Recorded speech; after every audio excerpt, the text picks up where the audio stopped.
and I thought this would dry out.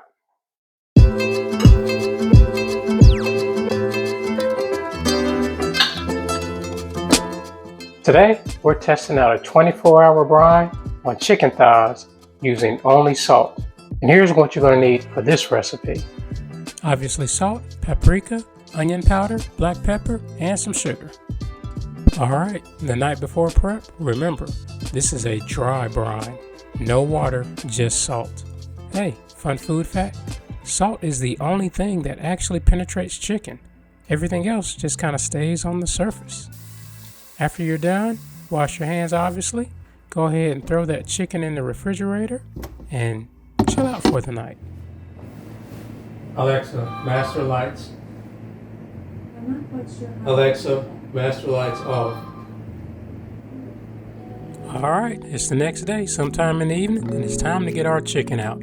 We want to go ahead and set it out so we can get some of that chill off, and then we want to go ahead and set our temperature to 400 degrees, and there's a reason for that. Now you may think going up to 400 will be too much for chicken, but that's not the case with chicken thighs because they have more fat and collagen and they can handle it. So when you crank that heat up and go actually a little past the normal point, that actually melts the fat and collagen into the chicken thighs, and that's what makes them juicy. Alright, now that the salt has done its work on the inside, time for us to get them spices so they can do their work on the outside. Go ahead and grab your paprika, your onion powder, your pepper, and your sugar. The reason why we don't put it on in the refrigerator with the salt is because those spices have a chance that they could turn bitter overnight and block browning when you get ready to cook them. So the best thing you can do is put them on right before you put everything in the oven. And it looks like that time is here. Our oven has hit that 400 degree mark and we got our spices on and ready. Let's get this chicken in the oven. At 400 degrees, I estimate that's going to take about 25 minutes, somewhere in that range, because them thighs are not that thick. So what we're going to do is try to beat it. We're going to fix our rice and our broccoli. We're going to steam that. So let's get started on that one. We all know that rice is one of our oldest side dishes, being over 10,000 plus years old. But did you know that it was selectively bred? And broccoli was too. It was made by the Romans over 2,000 years ago. They did it so that they could make wild cabbage taste better. So they made it for flavor. So if broccoli is your favorite vegetable, you now know why it was made just for you. This is going to be it. Let's go for it. And it looks like we've hit those magic numbers between 175 and 185. All right, let's let that cool 5 to 10 minutes and we'll see what we got. And when you're hungry, it seems like that 5 to 10 minutes takes forever.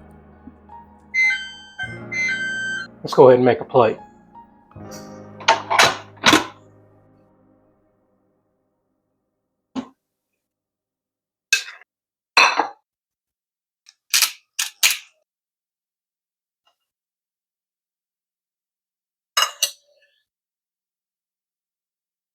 Let's see what the cut looks like.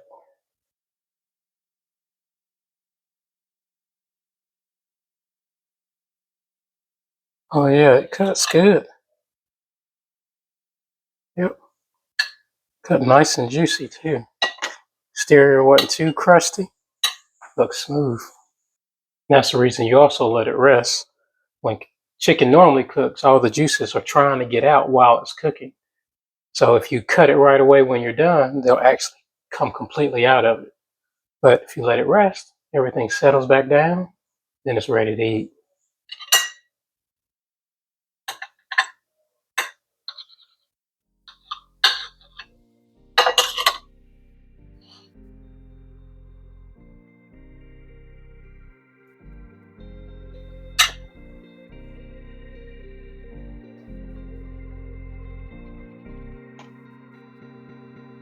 Wow. I believe that salty made a huge difference on how juicy it stayed and the resting as well. That is really good. Let's try another piece.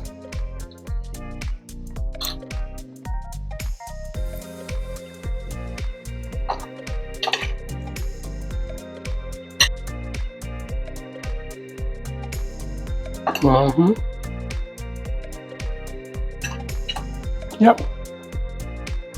One thing I did wrong here is a little oversteamed my broccoli. Next time I'm gonna have to just pay more attention to it. But other than that, this is a great meal. If I had to do it again, I'd put a tiny bit less salt.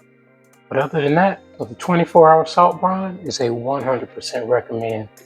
It makes this chicken extremely juicy and flavorful. You can just taste everything and how everything comes together. So make sure you keep all that in mind. The resting, the brining, and the patience.